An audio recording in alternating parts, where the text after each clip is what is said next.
Ramazan ayının son günlerine yaklaşırken hem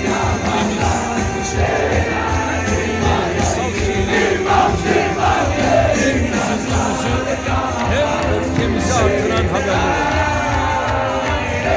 Zalim İsrail, terör devleti İsrail, mukaddesatlarını korumak, binlerce yıllık evlerine, yurtlarına sahip çıkmak dışında hiçbir gayeleri olmayan Kudüs'teki Müslümanlara vahşice ve ahlaksızca saldırmaktadır.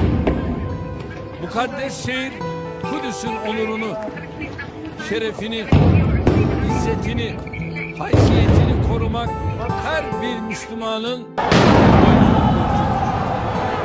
Mescid-i Aksa başta olmak üzere Kudüs'teki ibadethanelere ve Müslümanlara yönelik her saldırı aynı zamanda bizlere yapılmış saldırı.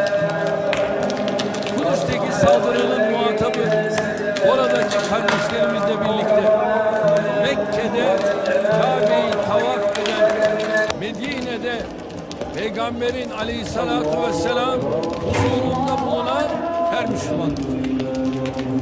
Bu saldırının muhatabı İstanbul'da, Diyarbakır'da, Bağdat'ta, Kahire'de, İslamabad'da, Jakarta'da, Kuala Lumpur'da, Bakü'de, Saraybosna'da yaşayan Müslümanların her biri.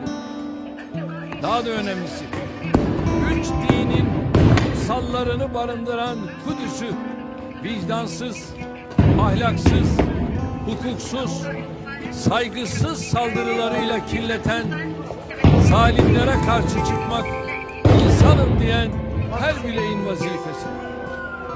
İsrail devletinin saldırılarına ses